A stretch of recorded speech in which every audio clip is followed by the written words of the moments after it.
Broadcasting from the business capital of the world, this is the Podcast Business News Network.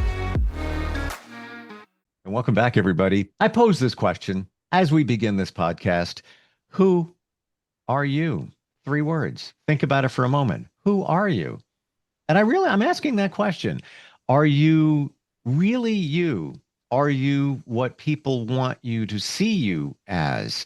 Are you defined by your job? That's our starting point, and we're going to dig deep into this.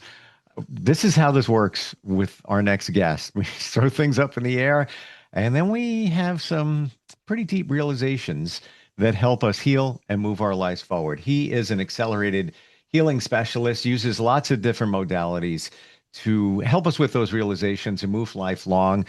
Could be his intuition. He's a life coach, hypnotherapist, acupuncturist, and much more. He's Chris DiStefano, and he's back with us. How are you doing today? Fantastic. And thank you, Steve. Happy belated Thanksgiving to you and your guests, your audience. Likewise. Do you think we're in a good zone here when I ask that question, who are you? Do you think that many of us really can't define who we are for many different reasons? Truth of it is, none of us can. If you could put it into words, it's not true. We are the reflection. What makes us unique is the reflection of the divinity. And it says in every major religion, that which can be named is not the true I. Ramana Maharshi, who's an Indian saint, his awakening was through who am I? Really? Now, yeah. And his greatest teachings were done through silence. So to find out who we are is actually, it's a lifelong thing. I go with the question, what am I? Because it's a slightly different one, because why be normal? But who am I is interesting because the knee-jerk reaction is going to be verbal. We have 3 primary intelligences. We could call them the head, the heart, and the body. We could call it left brain, right brain, and heart. The verbal one, the one that's loud, the one that we tend to listen to, the one that's conditioned, the one that can hold fear, the one that is the only one capable of lying, is the one that's going to say, I am fill in the blank. And we tend by default to give the societal programming of who I am supposed to be. One of the most toxic words you could have is I should, because it means it's not an authentic action. It is an action taken because someone told you it should work. So when it becomes I will, like acts of charity given from the heart, as opposed to compulsory taxes that supposedly go to pay something, it's a very different feeling when the person benefits. Oh, especially if you take a look at that. What person is going to say, I will pay my taxes? Yeah, no, I should pay my taxes. Exactly. Yeah. I must pay my taxes. So we as we dive deeper and deeper into it, what gets fascinating, because I do a ton of work with people, like one of the biggest things I'm working on right now with a lot of patients are relationships. Now, relationships come into communication. Communication tends to break down because we go into playing the character we're supposed to be, the husband, the wife, the parent, the lawyer, the whatever it is. And we begin to act that part, and we pull out of authenticity, so there's no heart connection any longer. So in order to really, really connect to who we are, one of the easiest ways, and it's not going to be a complete answer, but it's through the body, because the body cannot lie, and the body will reflect through action. When we're taking right action, it feels good. When we're doing things that are not in accordance, if you're miscommunicating with your partner, you feel lousy because the body says, hey, you're not in accord. You're not being true to who you are. So even though we can't put it in words, the body is the map. And more when I work on people, I realize in a way, I'm channeling their inner voice that they can't hear. I'm channeling what they need to hear. So didn't quite answer it. I can tell you this much, though. What I do for my work, I was at a seminar, and you were supposed to say, how much is education? How much time are we spending on fun? And how much time are we spending on work? And I'm sitting in the seminar. I asked the guys in my group, I'm like, okay, so what does this fall under? What we're doing right now? because it was fun, educational, and work all at the same time for me. I found a way to marry my work with my passion. So that's part of what I am. And I agree with what you say. I struggle with the affirmations when somebody, we're tasked with, let's say, you keep a journal and you write things down you're grateful for. I don't see a problem with that. Then there could be affirmations, and many of us will say, I am. What's your daily affirmation? Who are you? I am fill in the blank. Technically, based on what you said, are those statements true? Affirmations, thank you for asking. Affirmations are a minefield. Back when I was depressed, I did a mantra about how much I love my life and I love being me or some nonsense like that. Let me tell you about what it's like to go into a spiral. Only do affirmations that are within our realm of believability. And they should stretch and they should affirm, but they should never be outside of it. And they should never be in contradiction. Is there If we're, value in affirmations? there's huge amounts of value in gratitude. There's huge amounts of value in knowing and holding our authenticity. And once a habit, you see, I'm gonna go there. There's no such thing as free will. I could argue all day with someone on this, but it's not going to change it.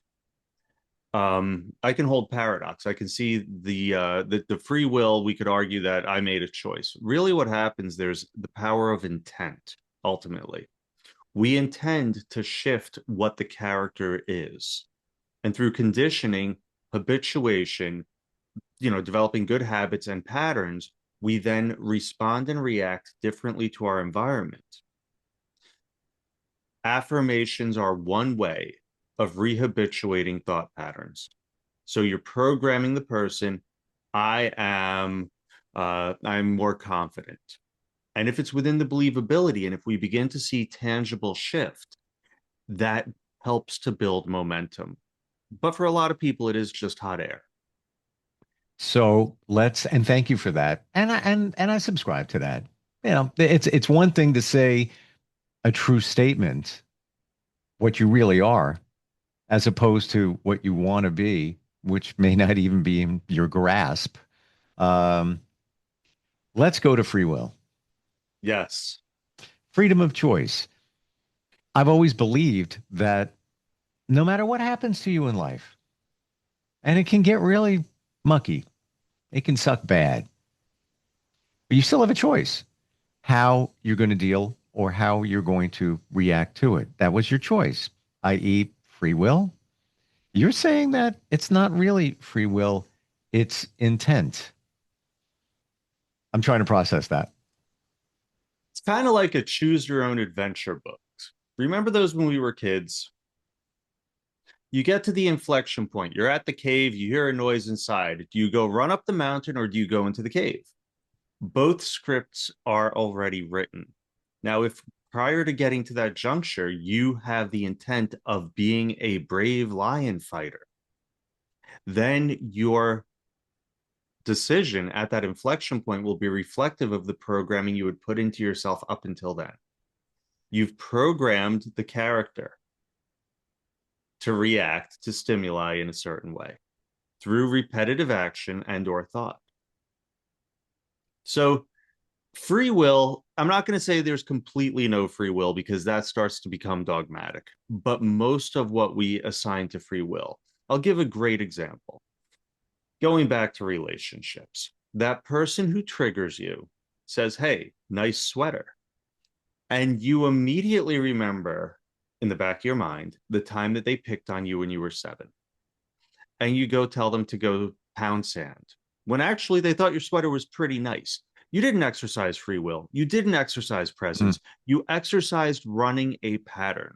Yep. A patient who came in yesterday, and I'm working on her. She comes in because she's been having some gut disturbance lately. And that's usually a nervous system thing. So I do some somatic work, do some acupuncture, and also do hypnosis. Come back in the room, her eyes are wide open. Doesn't normally happen. I'm like, what happened? She starts telling me she remembers something that happened 11 years ago. and she's holding guilt over it or something. And as she talks about it, she's like, oh my God, my gut just started hurting. Now, this is, when I say listening to the body, this literally is her body's been screaming at her. The way the world works is she's done plenty of therapy. She got put into my orbit because I'm the person that works this way, because I help to I help speak through the body. Now, where's the choice in any of this? Where's the free will in any of it? You know, people land in my office with physical pain to have me help them solve a life problem. I've seen it happen countless times. Where's the free will in that? We think we have free will, but it's really a series of events unfolding. So you have two choices. Let's say, and I'm trying to pick one that might not be attached to your past, but they're all going to be in some They could be regard. attached to the future. All right, let's say you are in a relationship.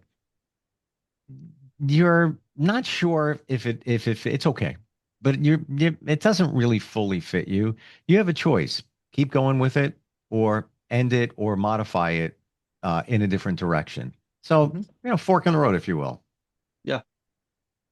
One would think, well, it's my choice. Do I want to continue with this? And it could be any relationship, personal, close, work, whatever. I could go either way here. That's my choice. Free will. Or is it? Here's the really fun part. I'm going to use every single relationship that I deal with. Have you allowed yourself to be vulnerable, to express authentically, and have true communication with the other person in the relationship? Probably not. If you're at that point of not being able to decide, now the waiting is the hardest part. Well, as hold Tom on. Let me Petty just, pointed I out. just need to interject there because I'm right on your page. Because if all those things were in place that you just described, you wouldn't be at that blank and crossroad anyway. Exactly. So now we're going into the free will. How do you learn not to trust yourself to be authentic? How do you learn to be afraid to express what you truly are? What are you being? And is that free will, or are you running a freaking script? Can't deny So it. your entire premise is a script. And then you come to this inflection point. Guess what? You're still running that fear script. You're Or a not piece having of it. free will. Or a piece of it. Could even, whether it's 50%, 10%, 5%, 80%, whatever it is, it's not pure free will. Correct? You're being exceptionally generous for the sake of the audience, Steve. That's your job. My job is to help people cut through their own BS that no one's done before. But My wouldn't that be job is true to hold though? up that mirror. But when I get you, but wouldn't that be true? Like it's when you're accessing past programs in your subconscious, you it might not be all 100%. There might be just a little piece there. Let's say in that relationship, there's communication, you love that person, da, da, la, la, la, la, la, but it doesn't feel right totally because you have a fear of abandonment. So you're hanging on to them. Maybe they don't totally support you, but you're hanging on to them. Why do you have a fear Steve, of do you abandonment? even love that person? Or are you afraid of abandonment so strongly that you tell yourself you love that person because you see them as, you see, this is where it goes all the way into fear again. That's what I'm The saying. lack of authenticity. And this is where the body, again, is everything, because we can have lust that's felt in a whole lot of ways. We can have fear that's felt in a whole lot of ways. But the truth of all of it is the body's going to tell us. Like if you're feeling physically uncomfortable thinking about it, if it's tying yourself in knots, if you're not sleeping, if you can't eat, or if you're eating to put it away, all of them pulling you out of presence are fear-based, and you're not controlling it. You're being run by it. So yeah, at a certain level, there's free will. On occasion, there's free will. It's rare though. Would you say? I would say it is about as scarce of a commodity as trust. They do go hand in hand. Well, okay, now the door, swinging that door open to the trust situation, it goes both ways too. trust for yourself or trust in another person or both. You can't trust another person until you trust yourself. I told the patient yesterday, I said, listen, because we were talking about her daughter who has a diagnosis. And I told her, I was like, your daughter is living her diagnosis. There's no challenge being given and no room for growth because she's been boxed in by everyone, including you. It was a harsh truth. And I said it because I literally preceded it with no one's going to tell you this. So, to move forward from that, it comes to the lack of resiliency or trust in ourself and frankly in a higher power. And if anyone has a hard time with that, that's okay too. Trust yourself at least. Because I said, when I learned to trust, and I trust at a very, very high level, why? Because I have been absolutely betrayed at every level so hard. You personally? Me personally have been blown up. I hear you loud and clear. The same. And you know what happened from that? You see, what's going to happen is a person can go into their shell and be like, I will never trust again until I realize that's my prison. That's my depression. That's everything else. Or I could be like, you know what? What the hell? I lived through it and I'd rather live a life that's open. I'd rather live a life that's authentic. I'd rather live a life that's vulnerable and true and deal with what may come because I know I can handle it because I have, than lock myself in a prison and pretend and be a character. I agree wholeheartedly. Do you ever fully trust again? 100% all the time because it doesn't matter. I will not live without trust because I can't, because I've done it before and it sucks. It hurts. It's not worth the price. I trust 100% because you know what else happened though? My ethics are through the roof. There's nothing that someone can do to me that's gonna sting. It's almost as if been there, done that. You can't do it again. Somebody can't do something to you or whoever in terms of breaching trust because you don't care. Yeah, I'm Because basically bulletproof. Like if I'm going to go into a partnership with someone, yeah, it'll be separate accounts and all this other stuff, but it'll be fine. What do they say? Trust but verify. Ram Dass. I love the quote, and it's not his. It's an Arab one. It's like trust in Allah, but hitch your camel. Yeah, I'm not stupid. I'm not going around, a complete Pollyanna. yeah, But by the same token, the locking away, it's just closing the heart. There's no authenticity, there's no truth, and frankly, there's no self belief or self love to live like that. At that point, if I live like that, I view myself as absolutely, and I'm not going to say nothing because that's actually an attribute. I view myself as small and weak. I can see this whole thing very clearly, and I'm the person that trusts others, maybe to a fault, not so much anymore. Had two partnership ventures in the past year, nothing bad, but what it turned, and I see what happened with it. And I'm being transparent here. I've always been a people pleaser, pulled back on that radically, but Yeah. entered into these two different business type situations.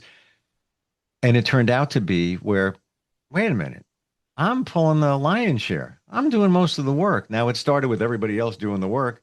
And then once things started materializing and getting more concrete, wait a minute. Why am I the only one sitting here, worrying about it? Why am I doing the work? It's like others, put it on autopilot. And these are close friends. I mean, but it wasn't fully defined. It was a handshake. I ride on that. Um, Terms very clearly should have been defined. What did I do with both of those situations? Pull the partnership plug. All good. No bad hard feelings, anything like that. It was just like the visions didn't work out. Should have been identified in the beginning, but I take responsibility for trusting that others would be pulling the same weight. Not even just that, Steve. You gave me so much more. You also trusted yourself to walk into it. Whatever happened, you walk out whole. Also, you learned incredibly powerful lessons Yes, I did. at, frankly, a minimal cost. This because is true. you had the courage and the resiliency to pivot when necessary. Most people get locked into a consistency bias. So that's incredibly powerful. You trusted yourself and your judgment. More so, you are now better equipped for the next go round. You seriously, it's all wins. It's all winning. And this is the best part. In the end, one of the most powerful skills we'll ever develop, and we develop it every day. And it's a choice. The choice is, are we going to resist or will we learn? Your discernment has now deepened. And discernment that can't be taught the easy way very often. I'm not going to agree, but I do. And interesting how things pan out in one of those situations, which was a little more costly in terms of the situation. We had to part ways, right? It stung. I was like, oh, really?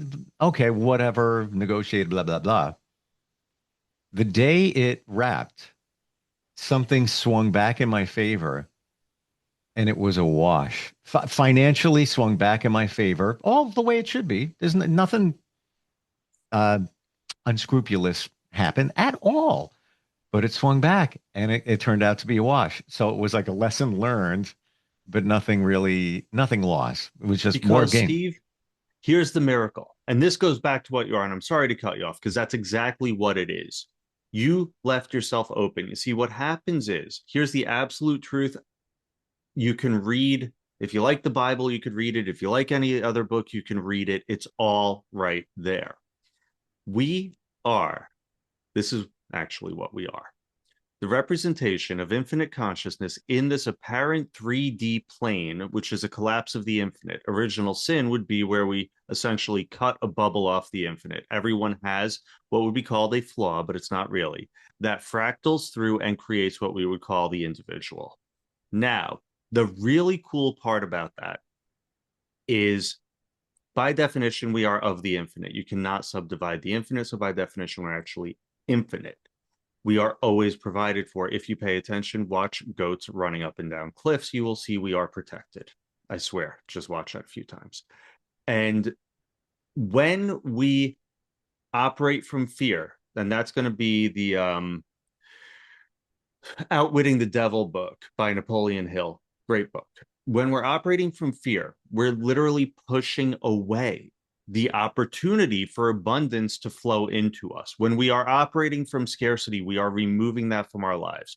You had an incident happen, but kept yourself open. You were given a lesson for free. That is the most beautiful, bountiful gift you could possibly bestow, because you didn't resist, you didn't fight, you didn't say poor me. You put one foot in front of the other and were made whole. I have to agree. I try And not to go this way, but I can't help it sometimes. I really well, can't. it's, that got a little deep there. However, I agree with you. Though I learned a lesson and a really good one.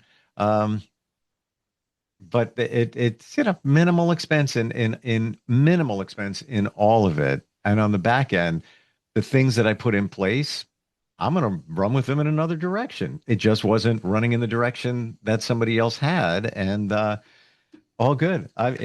We went in so many different directions today, from trust to gratitude, uh, to choice to free will. Wow. But this is honestly, and I was kind of feeling it. This is the core of what the holiday season is. In reality, it's coming from that authenticity of giving of ourselves. And to give of ourselves, we have to know and love what we are, or who we are, if you're not me. Um, and that's really what it's about, that authenticity. And Steve, honestly, I love your story because that is such profoundly deep proof of what I would call divine guidance or divine protection or higher power or guardian angels or whatever it is, because it literally is saying, no matter what happens, you can trust us, you can trust this world, you can trust yourself. And that is it, priceless. That's all I can say, priceless. I wouldn't have gotten the lesson as clear. Might have taken me time to process that, in terms of the trust lesson and assuming others will do the same as I do and all of that, except that at the same time, separate situations, projects, the theme was there. My role was the same in both of those, and that's Now, was the Steve, I hate to do this to you because I know we're running short on time, but what does that say about free will when the world itself is putting the events together and we're running one foot in front of the other through our patterns in those synchronicities? It's a dance, bro. It's a dance. that I can't deny either. Oh, I love how we run deep, but to me, it's understandable. It's clear. Yeah, sometimes, it can get a little deeper than deep. Um, but when you think about it, the free will thing, think about that. Think about that. Is it real? Is Yeah, it you're really? here to keep me in check, Steve. You keep me grounded. Otherwise, I fly away like a hot air balloon. Reel them back in. How do we find you? This is, what you do. Have people have epiphanies, guide them. You do it on a daily basis. Um, and it took me years to figure out a lot of this stuff that you in a short period of time you point out for all of us. How do we find you? The easiest way is my acupuncture. That's scarsdalehealth.com. Also, Chris at acceleratedhealingspecialist.com or my website, acceleratedhealingspecialist.com. Always great talking with you. I take notes too, and I'm sharing those with others. Yeah, I'm not even kidding. I'm keeping a notebook now. I'm going to Well, transcribe that. Steve, the offer is out there to you and the audience. If you have questions, if you need to elaborate, whatever, hit me up. I probably have a video on it, or I can just, because this is what I've been through is enough that I can distill and point in a direction. I am a particular case that's gone through everything almost. So it's hard to find something that I haven't had exposure to. And I appreciate your transparency in that. You walk the walk and talk the talk, not to use a cliche, but that's really what we're saying here. You Yeah. experience it and flipped those moments of adversity, those situations around to understand it and move past it or through it. Always appreciate you, man. It's like good stuff today. Thank you, Steve. I appreciate you too. We'll talk soon. We'll be right back.